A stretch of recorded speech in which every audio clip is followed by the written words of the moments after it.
हमारा माइंड कुछ इस प्रकार का है।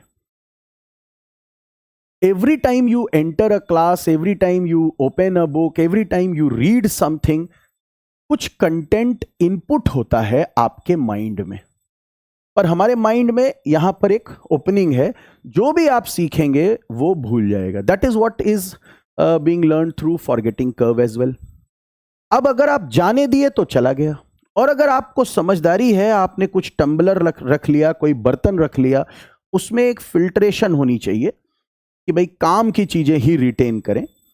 और इसमें जो भी आप ऐसा समझो, यहां एक फिल्टर लगा लो, इसमें से काम की बातें आप रिटेन करो और उसको फिर से वापस डालो। That is what is revision. देखिए, भूलना क्यों जरूरी है? क्योंकि मान लीजिए दिन में कोई ऐसी घटना हो गई जो आपके लिए अच्छी नहीं रही, तो आपके लिए बेहतर है कि आप उसको भूल जाइए। जीवन में तमाम ऐसी घटनाएं होती रहती हैं। किसी ने आपको कुछ अपशब्द कह दिया, किसी ने आपका अपमान कर दिया, आपके ऊपर कोई संकट आ गया।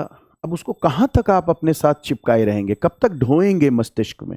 तो भगवान ने कुछ इसी प्रकार की व्यवस्था की है कि जो भी बातें हों वो समय के साथ आप भूल जाओ। पर माइंड को इतना नहीं पता कि क्या चीज रिटेन करनी है, क्या चीज आपको भूल जानी है। तो ये आपका काम है कि आप उन बातों को, इसलिए मैंने कहा कि एक फिल्टर लगा लें, जो आपके काम की बातें थी, जो क्लास की बातें हैं, ऑब्वियसली वो पढ़ाई वाली बातें हैं, उसको दोबारा से इनपुट करिए। जिस दिन एग्जाम होता है उस दिन इस बात का टेस्ट होता ही नहीं है कि आपने पढ़ाई कितनी की है। एग्जाम में टेस्ट इस बात का होता है कि कितनी बातें उस समय जिस दिन आप एग्जाम दे रहे हैं रिटेन है। तो आप पढ़ते बहुत रहे और सब चला गया तो आपके पास तो ये तो खाली हो जाएगा आपका mind.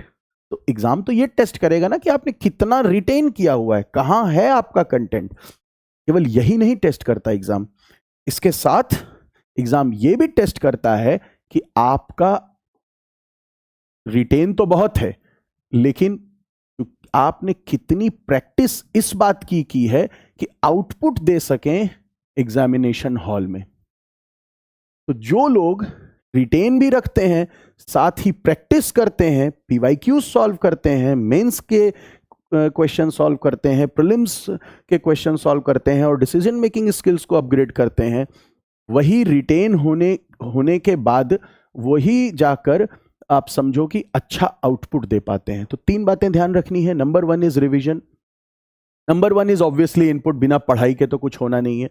Then you have to revise and then finally you have to practice a lot so that examination hall में आप, अच्छा क्यों